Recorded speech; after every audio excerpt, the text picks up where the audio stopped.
But what must NATO do to strengthen itself? What challenges must it overcome in order to stay strong? Well, the challenges are prodigious, and as Marshall said, Secretary Bob Gates, and there's probably no more respected individual in our country than Bob Gates. He gave a very important speech where he said NATO could face a dim and dismal future if it doesn't deal with its major structural problems. And the major problem is declining European defense capabilities and declining European defense spending. The reality is that we're a one-for-all, all-for-one alliance. But the reality is that the United States normally shares an undue share, part of the burden.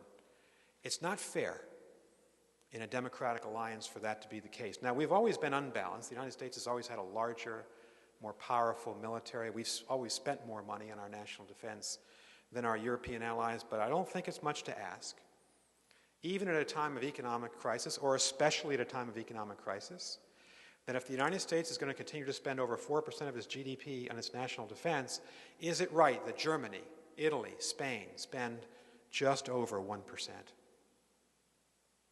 Is it right that some countries believe they can make draconian cuts in their military because they know we'll be there in the end to provide the backbone of the NATO alliance? I don't think the American taxpayers, and I'm one, or Americans in general want to see that state of affairs. And I think Secretary Gates had a right to say, and was right to say what he did. And one would hope that Europeans would begin to think more broadly about smart defense. You'll be debating over the next couple of days.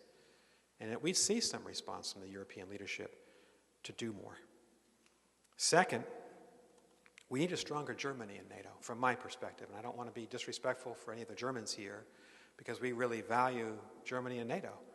But sometimes I think we need a much stronger Germany in NATO. Germany is the largest country in Europe. It's the most powerful. It has the largest economy, as an economic heavyweight. It has great influence. But in NATO, we don't see that influence in a political and military sense. And the alliance has a structural problem if your largest continental member is not spending enough on defense, not modernizing, doesn't have the capacity to deploy the way that France and Britain do, and is not shouldering some of the political weight. Germany stayed out of Libya, to the great regret of many of us who are great friends of Germany. We need a stronger Germany in NATO. Third, we need the special relationship with the United Kingdom. I know it's not fashionable to talk about special relationships, but there is one. And Britain is a great friend, and it's a uniquely capable military. But Britain is facing defense cuts that threaten to undercut the effectiveness of the United Kingdom as a partner to all of us, and that is very much worrisome to the many friends of the United Kingdom in this country. Next, I'd say this, fourth. Turkey is a really interesting country, and boy, are we fortunate that Turkey is in the NATO alliance. Turkey is celebrating, I think, Ambassador, its 60th anniversary this year as a member of the alliance, as is Greece, and we have the Greek Consul General here, and a very distinguished ambassador of Turkey. Turkey, if you think about the Arab revolutions and the recession, Turkey has been growing in political importance, especially in the Middle East. Turkey's economy has taken off during the recession.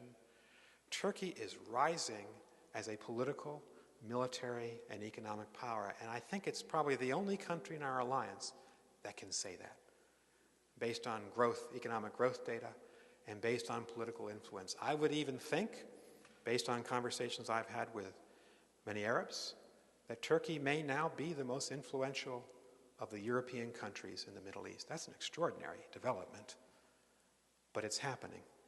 Now, Turkey also has responsibilities to the alliance.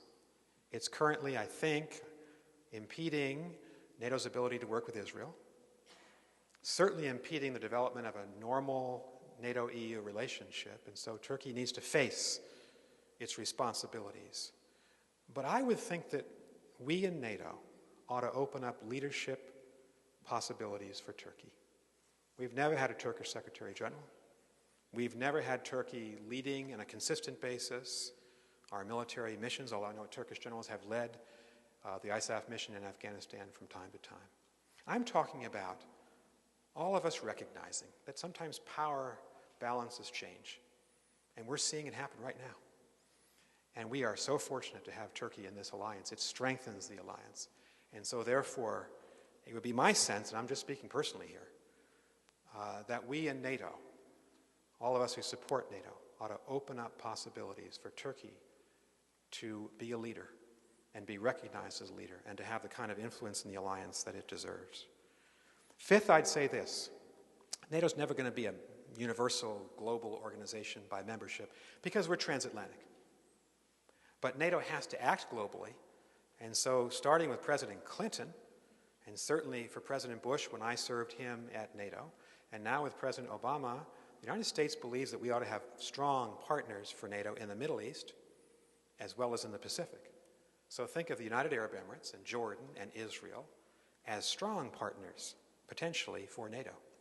And think of Australia and New Zealand and South Korea and Japan, perhaps Singapore, maybe even for non-military activities, non-war activities, India in the future.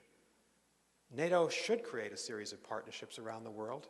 We've found that when we deploy to the most difficult places like Afghanistan, sometimes these Pacific partners are on the front lines doing the most difficult work. I'm thinking now of Australia and of New Zealand and of Japan. They've all been vital to our efforts in Afghanistan. So we think of NATO in global terms as well, and that's going to be an issue, I would imagine, for Chicago, for the summit. It's an issue all of us need to reflect upon. And finally, my final thought here is that the United States needs, NATO needs good, solid, consistent leadership from the United States of America. I don't worry about that too much. I think all of our presidents, including President Obama, have been fundamentally committed to the alliance. I'm thinking not about our presidents and our governments, I'm thinking about us, the 305 million American citizens. And I think we need to avoid the twin dangers of isolation and of unilateralism. And we've been prone to both, and both would fundamentally undercut NATO. We've been prone to both in our history. Think of the isolationist sentiment in this country from really Jefferson, who believed that our empire of liberty should be here at home, not overseas, all the way through to the Tea Party, which is quite an isolationist political force in our country. Isolationism may have been a logical, rational choice for the 18th century, but for the highly globalized, highly integrated global community of the 21st century, it's a disaster. It's irrational. It's nonsensical. It's an emotional response which will weaken the country. And unilateralism is no better.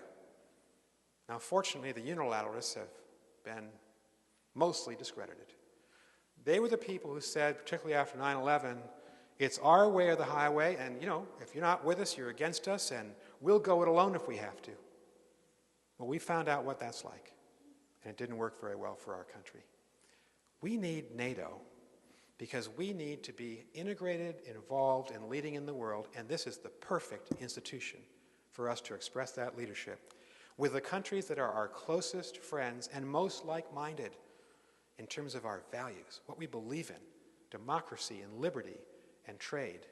That's why we need NATO. I think you'll hear from the United States and from our president in Chicago a recommitment of the United States to NATO because that's what we believe as Americans.